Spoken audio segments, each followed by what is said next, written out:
Europe 1, historiquement vôtre, avec Stéphane Bern. Mes aïeux, quelle époque, mes aïeux, quelle époque. Oui, mes aïeux, quelle époque, une époque et même plusieurs qu'on vous raconte chaque jour pendant 2 heures. Toujours avec Jean-Luc Lemoyne, David Castel-Lopez qu'on retrouve dans un instant. Et maintenant avec vous, Yvan Jacob, notre journaliste à la mode. Ça s'est passé dans le passé, on remonte en 1966 lorsque sort sur les écrans Qui êtes-vous, Polly Magou? Oui Stéphane, et Swinging 60s oblige, on enfile une mini-jupe en vinyle, vous aussi les garçons, et un maquillage à la Twiggy, la mannequin star de la décennie. On est en plein Space Age de la mode, marqué par des créateurs comme André Courrèges et Pierre Cardin, évidemment. Et je vous amène à un défilé d'incroyables robes rigides en métal. Il a lieu ce défilé dans l'Habitacle 2 à Meudon, une forme étrange à mi-chemin entre l'igloo et l'abbaye en ruine, construite en 1964 par l'architecte André Bloch. Oh, ça c'est absolument admirable, évidemment pas commode, mais que faire? Oh, c'est étonnant. Oh, que c'est beau ça.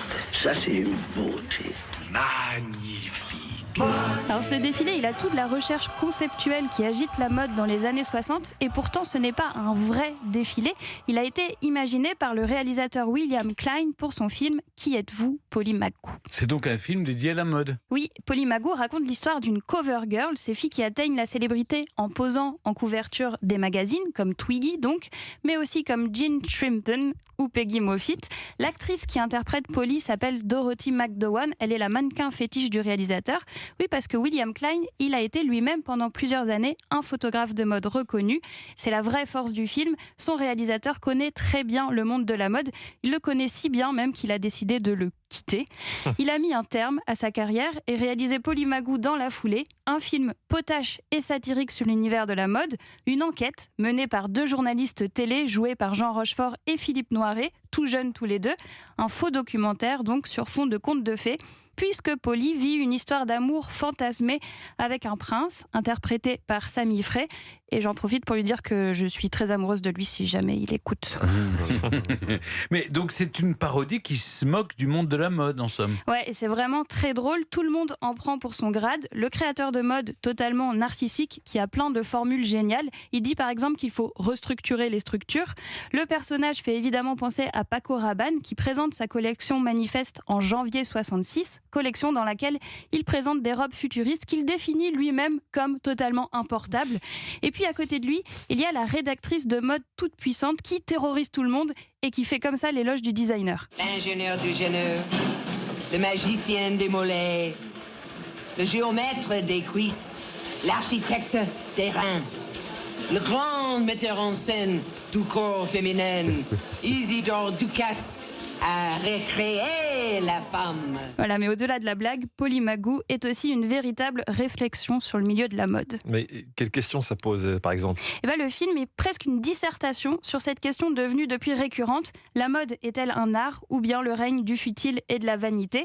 Un sociologue qui est interviewé dans le film par les journalistes raconte une autre version de la légende de Cendrillon. Dans cette variante, c'est la sœur aînée qui attrape la pantoufle.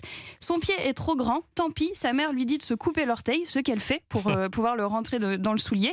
Et le sociologue conclut: fétichisme, mutilation, souffrance, c'est toute l'histoire de la mode. L'enfant comprend la valeur économique des petits pieds et des beaux vêtements.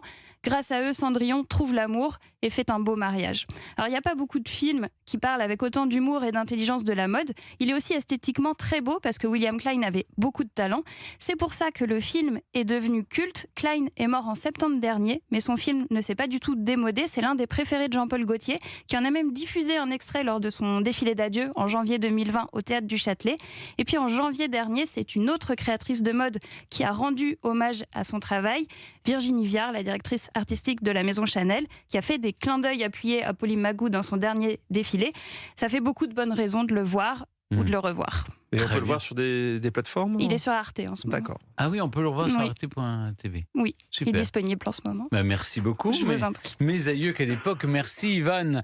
Et dans un court instant, c'est le début de la fin ou le début tout court? Avant de partir, on remonte aux origines avec David Castel-Lopez et son flipper. Et n'oubliez pas, bien fait pour vous, votre émission dédiée au bien-être et au mieux vivre. Demain dès 11h, Mélanie Gomez et Julia Vignali se demanderont si le citron est notre ami ou notre ennemi.